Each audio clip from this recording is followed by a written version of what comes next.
Šį šeštadienį, lapkričio 23-ąją, mūsų kanalu 13:30 regionų krepšinio lygos rungtynės susitinka Vilniaus Ryto Mykolo Riomerio universiteto komanda ir Kėdainių sporto centras. Kviečiame žiūrėti.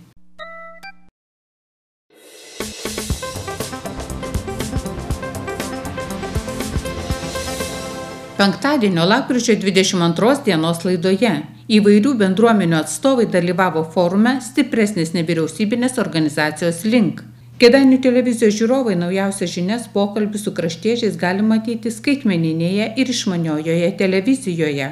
Rajono moksleiviai ir jų mokytojai, savivaldybės darbuotojai dalyvavo akcijoje Narkotikams ne. Pilnutėlėje Kėdainių rajono savivaldybės tarybos posėdžių salėje vyko forumas Stipresnės nevyriausybinės organizacijos link, kuriame buvo pristatytos savanoriškos veiklos reguliavimo naujienos. Diskutuota apie pripažinimo viešosios naudos nevyriausybinę organizaciją tvarką, taip pat aptartos nevyriausybinių organizacijų metinės ataskaitos ir veiklos stiprinimo galimybės, bei savivaldybės skiriamas finansavimas ir motyvacija. Iš tiesų smagu, kad mūsų kasmetinis nevyriausybinio organizacijų forumas tęsiasi ir jis vyksta nuo 2014 metų. Per karantiną 2 metus turėjome pertrauką, bet vėl startavome su naujomis mintimis ir idėjomis. Iš tiesų šių metų nevyriausybinio organizacijų forumas yra gan toks teorinis. Sakykime, todėl, kad yra daug pasikeitimų įstatymuose, kurie reglamentuoja nevyriausybinio organizacijų veiklą. Yra tokie reikalavimai, kuriuos nenori nevyriausybinė organizacija veikdama turi laikytis, turi vykdyti ir tie reikalavimai yra labai svarbus, norint gauti finansavimą tiek iš savivaldybės, tiek ir iš nacionalinių fondų. Todėl šiandien mes sukvietėme organizacijas būtent ir kalbėtis apie tai, kaip mes galime jos vykdyti, apie tai, kokie iššūkiai jiems kyla, ką galime bendromis jėgomis padaryti, kas priklauso nuo jų ar nuo savivaldybės. Tai iš tiesų turėsime daug tokių pranešimų, žinoma ir diskusiją, kurios metu norisi išgirsti ir nevyriausybinio organizacijų nuomonę, jų pastebėjimus, nes tik tai bendrai kartu kalbėdami ir konsultuodamėsi galime sukurti tą tokią visiems palankę aplinką. Labai smagu, kad turime šiandien ir pranešėjų iš Socialinės apsaugos ir darbo ministerijos, tai yra ministerija, kuri kuruoja nevyriausybinio organizacijų veiklą. Tai būtent ir supažindins su įstatyminė baze ir jos pasikeitimais. Tada turėsime pranešimą apie metinės ataskaitas, kas yra labai svarbu organizacijom. Ir tokį galutinį turėsime pokalbį apie motyvaciją, nes, kaip žinote, žmonės nevyriausybinėse dirba savanoriškai, įsitraukia, aukodami savo laiką ir visas jėgas, todėl labai svarbu palaikyti tą motyvaciją. Šiandien dieną, jeigu pažiūrėtume registrų centro duomenis, tai mūsų rajone yra registruota virš 200 nevyriausybinių organizacijų. Gal ryškiausiai tokios įsiskiria bendruomeninės organizacijos, vykdančios vietos plėtros strategijos projektus, ir visos kitos, ypatingai dirbančios socialinės srityje, jau randasi organizacijų, kurios vykdo paslaugas, jas teikia nuolat ir tai yra, sakykime, jau tarsi ir tam tikrų paslaugų teikėjai, savivaldybės partneriai. Savivaldybės finansavimas, jisai yra toks 3 etapų. Tai projektinį turime finansavimą pagal atskiras programas, turime akredituotas paslaugas, tai reiškia organizacijos akredituojasi ir gauna finansavimą tam tikrų atitinkamų paslaugų teikimui, ir turime viešuosius pirkimus. Galbūt juos dar sunkokai esame įvaldę, bet tikrai jau pradžia yra ir paslaugos iš nevyriausybinių organizacijų yra perkamos ir planuojamos toliau tęsti.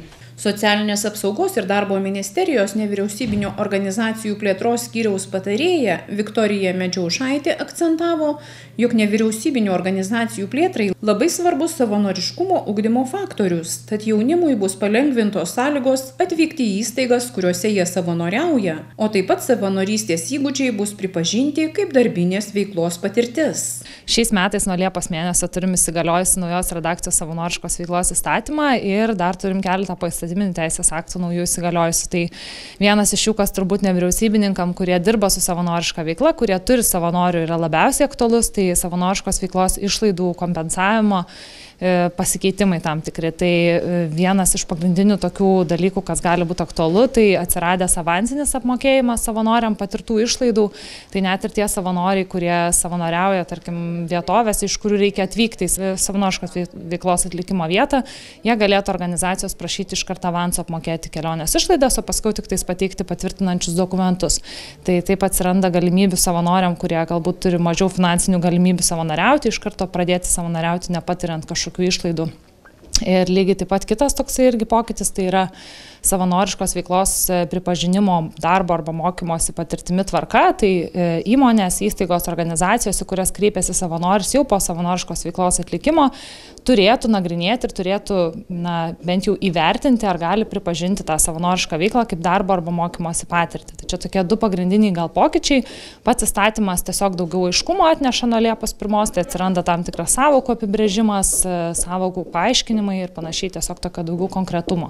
Iš tikrųjų, kokia ta situacija yra? Ar daug tų savanorių yra, ar daug tų nevyriausybinių? Tai savanorių šiaip daugėja Lietuvoje, bet tie skaičiai dėja dar nėra tokie dideli, kokių mes norėtume. Tai per paskutinius metus savanoriavo 2023-aisiais 17,7% Lietuvos gyventojų. Prieš tai buvo berods 16,3% Lietuvos gyventojų. Tai tas skaičius po truputėlį didėja, bet jisai tikrai nėra labai didelis. Ir jeigu norėtume lygiuotis į kitas valstybės, kur savanorystės kultūra yra tikrai stipresnė, tai mūsų tikslas yra bent jau 22% Lietuvos gyventojų savanoriaujančių 2030-aisiais.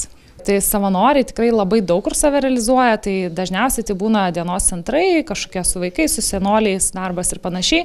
Tikrai nemažai savanorių savanoriauja kultūros įvairiose įstaigose, renginiuose, bibliotekose ir taip toliau. Tai tikrai tų sričių gali būti pačių įvairiausių ir galimybių save realizuoti savanoris turi tikrai labai įvairių, dėl to reikėtų pačiam ir savanoriui, jeigu jis turi tą norą, tikrai nevengti paieškoti ir lygiai taip pat pačiom nevyriausybinėm organizacijom nevengti pasireklamuoti, pakviesti savanorius, nes tikrai tam tikrose miestuose, miesteliuose sudėtingiau yra rasti tų savanorystės galimybių, nes pačios organizacijos tiesiog savanorių nepakviečia. Atsinaujinusi Kėdainių televizija žiūrovams siūlo ne tik naujausias žinias, bet ir pokalbių su kraštiečiais, pristato parodas, koncertus, vykstančius mūsų rajone, o senjorams padeda nepasiklysti interneto platybėse. Įsivesti Baltikum skaitmeninę televiziją buvo gera idėja. Klausiau kaimynų, draugų patarimo ir iš tiesų pasiteisino. Šiandien turiu negana to, kad ryškesnį vaizdą, geresnę garso kokybę, bet ir daugiau kanalų. Dalį jų galiu žiūrėti per HD formatu, kiek mano renginiai leidžia. Man labai svarbu yra Kėdainių žinios. Tai informacijos koncentratas, kas vyksta mieste, miesto kultūrinis, sporto gyvenimas, visi kviestiniai svečiai, galerijų atidarimai, parodos, knygų pristatymai, jie pateikiami koncentruotai, įdomiai, geri reportažai, įdomus pokalbiai ir aš tai galiu žiūrėti man patogiu laiku. Svečiai atvykę dažnai kalba Kėdainių tema ir man dabar studijuojant istorijos mokslą praverčia ir atsiskaitant, nes išgirstų faktų, kurių anksčiau nepavyko žinoti. Ir naujai startavusi laida Susitikimai iš tiesų palietė, kad apie vietininką tėvą Stanislovą pateikiama iš pirmų lūpų, informatyviai, kad yra biblioteka ir iš tikrųjų tikiuosi, kad laidų ciklas tęsis, kažkoks į sezoną, į įdomius pašnekesius, nes krašto žmonių įdomių yra labai daug ir juos reikia išgirsti, juos reikia parodyti ir atsiminti. Visas šias laidas galite matyti tik skaitmeninėje ir išmaniojoje televizijoje. Skaitmeninė jums jau aktyvuota, tai reikia savo televizoriuje atlikti automatinę televizijos kanalų paiešką. Dėl ko pasirinkti verta iš analoginės skaitmeninė, nes geresnė vaizdo kokybė, geresnė garso kokybė ir daugiau kanalų. Paprasčiausiai yra keli būdai, kad perjungti televizorių į skaitmeninį iš analoginės televizijos. Tai pultelės suranda mygtuką namukas einam į nustatymus iš šono, susirandam pavadinimo transliaciją, vėl iš šono automatinis derinimas, spaudžiam viduriuką. Vėl viduriuko automatinis derinimas, pradėti. Pasirinkame anteną kabelis, kanalo tipas skaitmeninis, paieškos režimas visas. Nuskaityti. Turite bent rasti naujus 7 kanalus, aukštesnės kokybės, geresnio garso. Jei atrasti naujų televizijos kanalų nepavyksta, kviečiame susisiekti su Baltikum konsultantais telefonu 0 7 0 0 5 5 5 4 0. Vakar Kėdainių švietimo pagalbos tarnyba pakvietė moksleivius ir jų mokytojus, savivaldybės darbuotojus į akciją Narkotikams ne. Tai Kėdainių rajono savivaldybės priklausomybės sukeliančių medžiagų vartojimo mažinimo ir prevencijos 2024-2027 metų programos dalis. Akcija yra planuota, yra tikslinė ir visgi kaip mes vykdome Kėdainių rajono savivaldybės priklausomybės sukeliančių medžiagų vartojimo mažinimo ir prevencijos programą. Tai čia šios programos yra viena sudėtinė dalis. Tai labai džiaugiamės, kad šiandieną turime tokį gražų būrį moksleivių ir kartu eisime į gatves, susitiksime su jauno amžiaus žmonėm ir atkreipsime dėmesį į šitą problemą ir prisiliesime ir kviesime į diskusiją ir tinkamą požiūrį į šią problemą. Aktuali tema?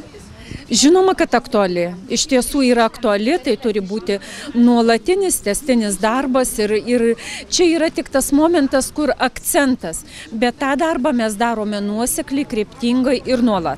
Iš jaunų žmonių lūpų gal geriau skambės? Aš galvoju, jaunų žmonių liudijimas ir priėjimas bendraamžiams yra kur kas svarbiau ir labiau motyvuoja negu suaugusiųjų. Šiais metais startavo Lietuvos policijos pasitikėjimo telefono linija Narkotikams ne. Paskambinus galima pranešti apie žinomus narkotikų platinimo atvejus. Siekdami mažinti Kėdainiuose narkotinių medžiagų platinimą ir vartojimą, nuo rugsėjo mėnesio skleista informacija apie šią liniją.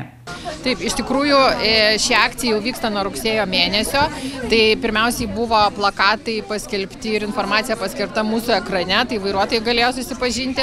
Tada didelius plakatus iškabinom stotelėse. Tai kėdainiečiai jau irgi visą mėnesį mato juos ir manau, kad jie dar ilgai bus su telefono numeriu, kurio reikia skambinti pastebėjus. Ir šiandien paėmėm į pagalbą visas mokyklas ir keliausime, šią žinią skleisime kėdainiečiams. Galvojame, kaip geriausiai paskleisti, tai nusprendėm, kad visgi brošiūros nepasiteisina ir tausodami gamtą, nusprendėm ant tušinukų informaciją surašyti, todėl kad naudojant gali matyti ir visada po ranka bus. Jaunimas nori atsiliepia.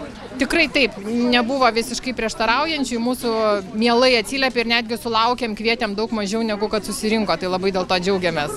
Kelios dešimtys moksleivių pasipuošusių geltonomis skarelėmis pasklido po Kėdainių miesto gatves. Kėdainių švietimo pagalbos tarnybos vadovė labai dėkojo visiems Kėdainių rajono savivaldybei, Senamiesčio, Lietuvos sporto universiteto Kėdainių Aušros, Ryto progimnazijų bendruomenėms, Kėdainių rajono policijos bendruomenės pareigūnams, profesinio rengimo centro ir Kėdainių Spindolio mokyklos mokytojams ir mokiniams už pagalbą. Būkite pilietiški ir nelikite abejingi. Išgirdote, pamatėte, praneškite.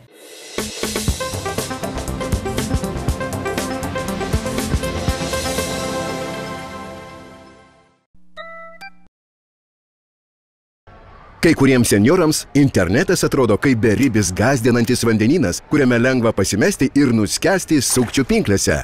Mielieji, mūsų ekspertai jums tiesia pagalbos ranką, siūlo išsamius praktinius mokymus. Pradėkite mokytis jau šiandien ir drąsiai nerkite į interneto platybės. Kviečiame prisijungti prie projekto Nė vienas nėra pamirštas. Daugiau informacijos. Projektą pristato Ryšių reguliavimo tarnyba. Projektą globoja Lietuvos Respublikos prezidentas. Laimingi žmonės žiūri tai, ką nori. Lengvai ir paprastai. jokių laidų ar papildomos įrangos, net ir neturint televizoriaus, bet kuriame ekrane. Kad ir kur nukaktum, veikia su bet kuriuo internetu, 14 dienų nemokamai, iškart parsisiuntus programėlę ir be jokių sutarčių. Baltikum. Prisijunk vos per 1 minutę.